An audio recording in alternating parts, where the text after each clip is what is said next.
Pronto? Boa tarde, pessoal do 8º ano. Vamos começar hoje a nossa aula. Como eu disse para vocês, hoje nós vamos fazer a correção da atividade que eu passei na aula anterior e também vamos corrigir a atividade que eu passei no início da quarentena. Fazendo essas duas correções, estamos fechando a nossa revisão para a avaliação que vocês irão fazer a semana que vem, tá certo? Então vamos lá, eu vou fazer a correção oral, mas também vou postar a foto da atividade resolvida no meu livro para que vocês possam conferir bem direitinho a resposta de vocês, tá certo?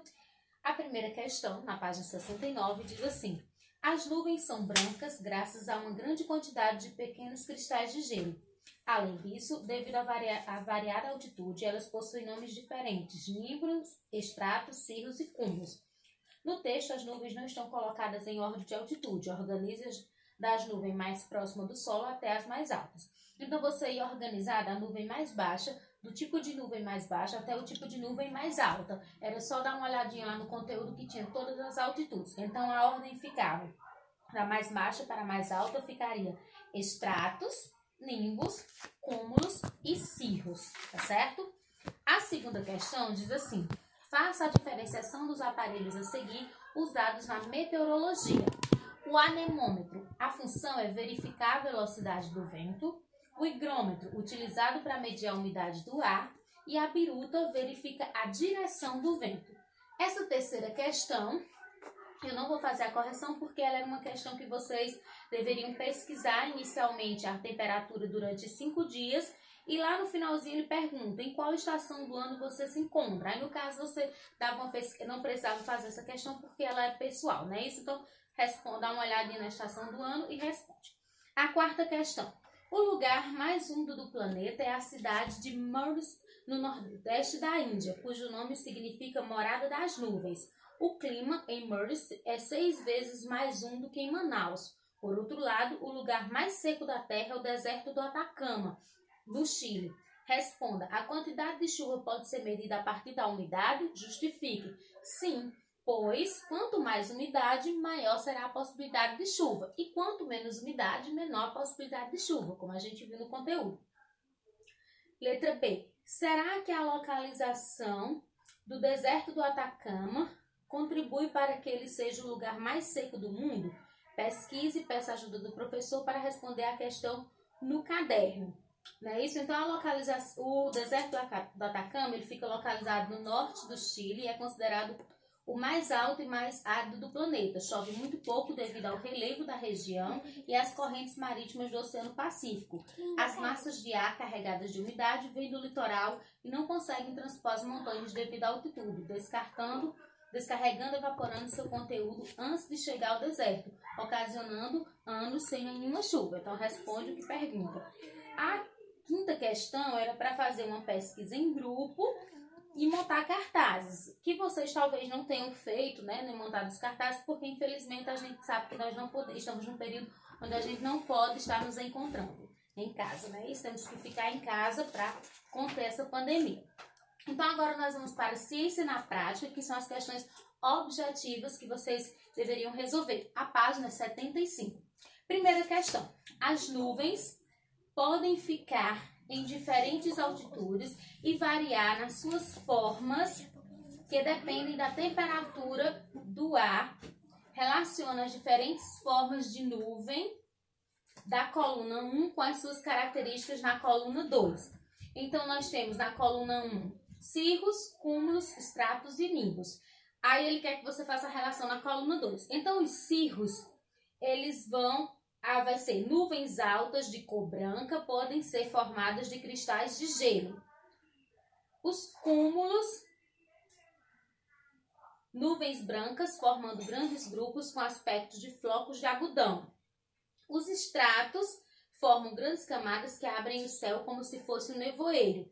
E os nimbos são nuvens de cor cinza escuro, são portadoras de chuva. Então, a relação correta de cima para baixo é BDAC, marcando letra B. Pedro, um meteorologista, acabou misturando todos os equipamentos de análise da estação meteorológica onde trabalha. Ajude-o a classificar cada aparelho com sua devida função na estação. Aí nós temos os aparelhos e do lado a função, é só relacionar. Por exemplo, termômetro, a função é temperatura. Higrômetro, a função é umidade. Pluviômetro é chuva, né? Medir a quantidade de chuva. E o barômetro, ele vai medir a pressão, no caso a pressão atmosférica. E a biruta, ela vai vai indicar a direção do vento. Então, de cima para baixo, a sequência ficaria C, E, A, B, D. Ok? Terceira questão. Assinale a alternativa correta. A alternativa correta vai ser a letra C, que diz assim: para que possamos definir o clima de uma região, faz-se necessária a observação constante das características das condições atmosféricas dessa região num longo espaço de tempo. Que essa parte aqui vem o que eu expliquei para vocês, a diferença entre tempo e clima. O tempo é a condição para aquele dia, a condição atmosférica para aquele dia. E o clima é quando você observa as condições atmosféricas por um determinado tempo. Quarta questão. O deslocamento das massas de ar que dão origem aos ventos se faz sempre das áreas de alta pressão para as de baixa pressão. Letra C, alternativa correta. Quinta, sobre a relação entre tempo e clima, é correto dizer que o clima é a sucessão de eventos relacionados com o tempo meteorológico. Letra A. Sexta questão. Os prognósticos elaborados pelos Centros Mundiais de Previsão de Clima divulgaram para o trimestre de fevereiro, março e abril de 2002 a continuidade das condições normais de temperatura das águas do Oceano Pacífico Equatorial. Indicam, portanto, condições de chuvas e de temperatura próximas à média climatológica em todo o estado do Rio Grande do Sul.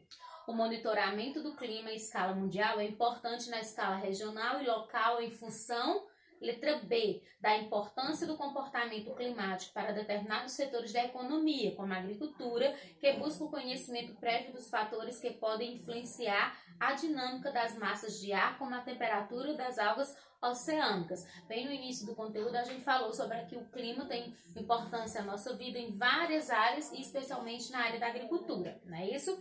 Então, sexta questão, a alternativa correta, letra B. Sétima questão. A grande variação climática no planeta é resultante da interação dos fatores climáticos, que são os responsáveis pela grande heterogeneidade climática da Terra e estão diretamente relacionados com a geografia de cada porção da superfície terrestre. Em qual das alternativas a seguir é apenas fatores climáticos, isto é, aqueles que contribuem para determinar as condições climáticas de uma região do globo? Vai ser letra D, onde nós temos altitude, massas de ar, maritimidade e latitude, que são fatores que vão influenciar na questão do clima. Oitava questão. Considere as afirmações a seguir. 1. Fará muito calor hoje em São Paulo. Em Goiânia, as temperaturas serão amenas. 2. As temperaturas em todo o mundo estão cada vez maiores e vem causando preocupações entre os cientistas. 3. Costuma chover muito em Salvador nessa época do ano. É melhor estarmos preparados. Li no jornal que essa semana será chuvosa em Belém. Com base nas afirmações, é possível afirmar que letra C, 2 e 3, ou seja, a alternativa 2 e 3 faz referência ao clima. E 1 e 4 fazem referência ao tema, mais uma vez diferenciando clima e tempo. Então, letra C, a correta. Nona questão. Essa região brasileira apresenta as seguintes características geoambientais: pluviosidade irregular em torno de 700 milímetros ano, concentrada num período de 3 a 5 meses. Ocorrem períodos agudos de estiagem, quando a precipitação pluviométrica cai para cerca de 450 a 500 milímetros por ano. As temperaturas são altas, com taxas elevadas de evapotranspiração e balanço hídrico negativo durante parte do ano. A insolação é muito forte, 2.800 horas por ano, e está aliada à baixa umidade relativa, ou seja, pouca quantidade de vapor de água no ambiente. O tipo climático e a região brasileira correspondente ao texto são letra C, semiárido, região nordeste. Então, na nona correta, letra C. 10ª, indique a alternativa que representa corretamente o domínio morfoclimático brasileiro, em que há uma significativa ocorrência de clima equatorial superúmido, na verdade. Letra C, amazônico. Então, pessoal, foi isso, a correção da atividade. E aí eu gostaria que vocês prestassem bastante atenção na correção. E também lembrando que após postar o vídeo, eu também vou postar a foto da atividade resolvida, certo?